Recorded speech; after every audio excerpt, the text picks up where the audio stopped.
안녕하세요. 장동건 미래스탁의 박시장입니다. 7월 29일 화요일 증시 마감 시장에 대해서 말씀을 드리겠습니다. 코스피는 3230.57포인트 0.66% 상승 마감했습니다. 한미 무역협상 불확실성에도 외국인이 6047억, 기관이 1169억을 순매수하면서 외국인과 기관의 순매수에서 상승 마감했습니다. 우리나라 코스피는 한미 무역 협상과 미국 연방공개시장위원회 FOMC 정례회를 주시하면서 3230대로 4년 만에 최고치를 기록하는 모습이었습니다. 코스닥은 804.45포인트 0.01% 강보합에 마감했습니다. 외국인과 기관은 순매도하였고 개인이 순매수하면서 상승하는 모습이었습니다. 원달러 환율은 1391.05원 0.64% 상승하였습니다. 우리나라와 미국의 관세 협상을 앞두고 원달러 환율은 큰 폭으로 상승하는 모습이었습니다. 오늘 테마 시장을 살펴보도록 하겠습니다. 오늘 한미 조선 협력 기대감이 지속되면서 조선 기자재 종목들의 강세가 두드러졌습니다.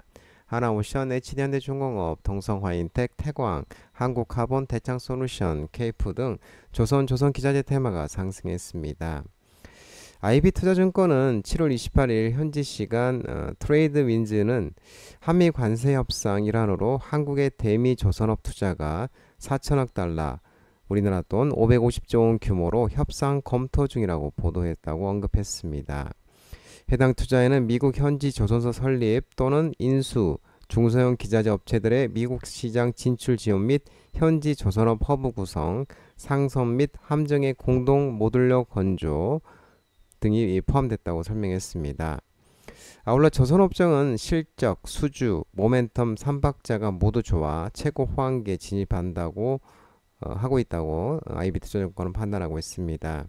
특히 과거 2000년대 사이클 당시에 없었던 미국발 모멘텀이 기다리고 있다며 과거 대비 멀티플이 높아야 하는 것이 합당하다고 판단하고 조선업종은 여전히 매수하기 매력적인 구간이라고 밝혔습니다.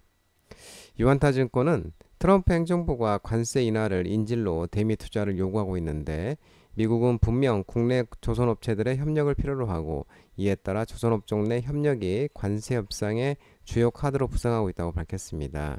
특히 향후 미 해군의 MRO 집행 예산 중에 OPN 이 부문이 해외 조선소에 개방되어 이 전투함에 대한 국내 조선사들의 MRO 수주가 가능해진다면 이로 인한 신규 덕후 수요는 현재 군산에 있는 유휴 덕후 활용 가능성이 가장 높다고 분석하고 있습니다.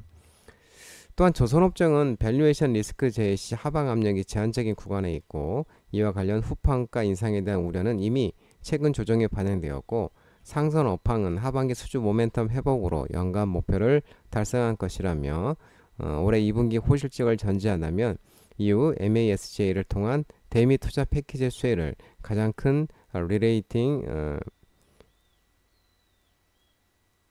리레이팅 캐탈리스트라고 판단하고 있다고 밝혔습니다. 이에 조선업종에 대한 비중 확대 의견을 유한타증권에서는 유지한다고 밝히고 있는 모습입니다. 북미 대화 기대감에 남북 경업주가 반등이 있었습니다. 좋은 사람들 인디에프, 일신석재, 아난티, JST나 신혼 등 남북 경협 테마가 상승했습니다.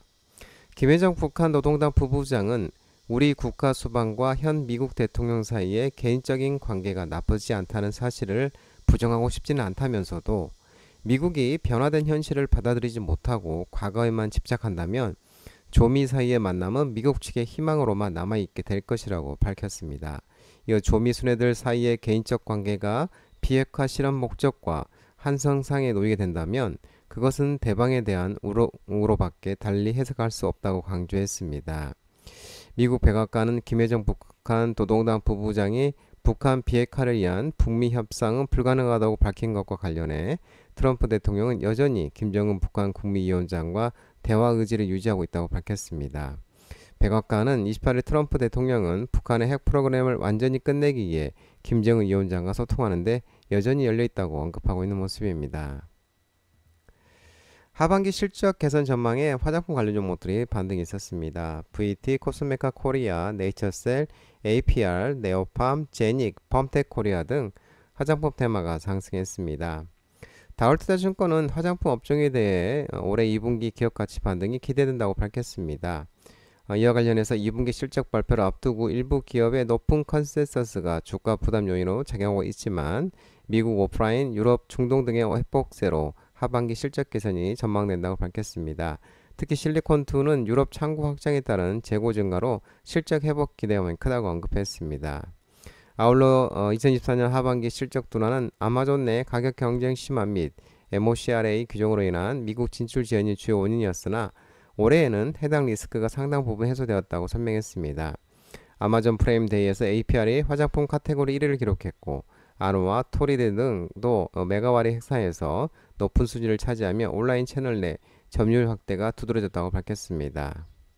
또한 인디 브랜드와 ODM 업체들의 실적 상향으로 외국인 지분율이 상승하고 있고 달바 글로벌은 상장 2달 만에 외국인 보유율이 10%에 근접했다고 밝혔습니다.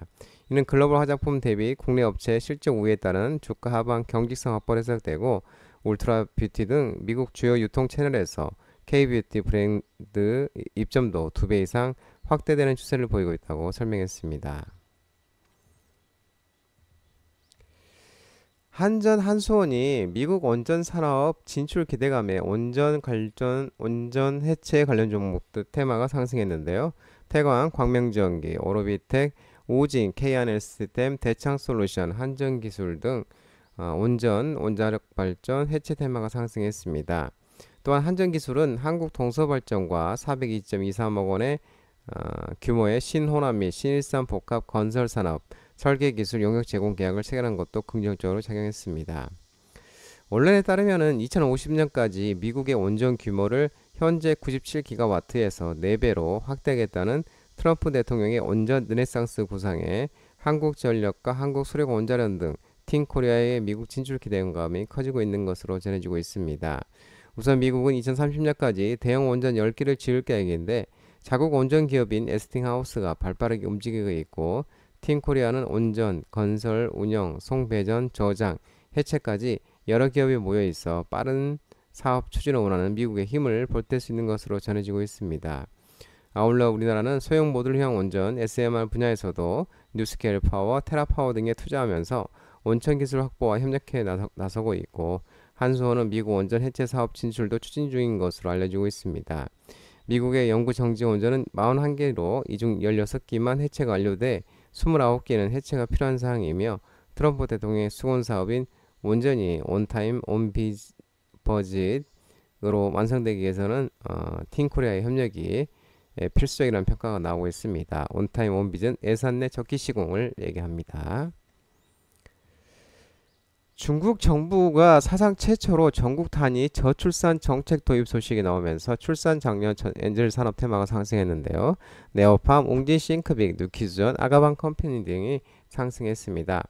중국이 저출산 및 소비 이축 대응을 위해 전국 아동 수당 정책을 처음 도입한 것으로 전해졌는데 중국 정부는 전일 만 3세 미만 자녀를 둔 경우 아동 수당으로 1인당 연간 3,600위안 약 70만 원의 현금을 직접 지원할 예정이라고 공식 발표했습니다. 이어서 2천만 가구 이상이 매년 혜택을 받게 될 것이라고 설명했습니다. 이번 정책이 기존 내몽골, 후어, 하우터시 등 일부 지역에서 시범 도입한 신생아 일시금, 산모 영양 지원 사업을 적극적으로 확대한 것으로 중국 정부가 전국 단위의 저출산 대책을 내놓은 것은 이번이 또 처음인 것으로 알고 있습니다. 이번 정책을 시행하게 된 배경에는 2016년 한자년 정책 종료 이후에 급락하고 있는 출생률, 3년 연속 지속된 인구 감소, 내수 소비 침체 등이 복합적으로 작용했다는 분석입니다. 중국은 1978년 한가정 한자녀 정책을 도입했다가 출산율이 급락하자 2016년 두자녀 허용 정책을 전면 도입했고 5년 뒤엔 2021년부터는 세자녀도 허용하고 있고 중국 정부는 이번 정책을 발표하며 현금 지급을 통한 가족 소비력 증진 및 양육비 부담 완화, 출산율 저하 연착륙에 기여하기를 바란다고 강조하고 있는 모습입니다. 장동호 미래스탁 전화번호는 166-3797입니다. 하지만 자본 시작법 개정으로 인해 이 번호는 수신 및 작신이 거부되어 있기 때문에 참고만 하시기 바랍니다. 끝으로 장동호 대표 유튜브 채널 구독과 좋아요 많이 부탁드리고요. 알림 설정도 꼭 해두시기 바랍니다. 유튜브 채널을 보면 공유가 있습니다. 공유, 소개 링크 많이 부탁드리고 오늘 시장 모두 고생 많으셨고 편안한 시간 되시기 바랍니다. 감사합니다.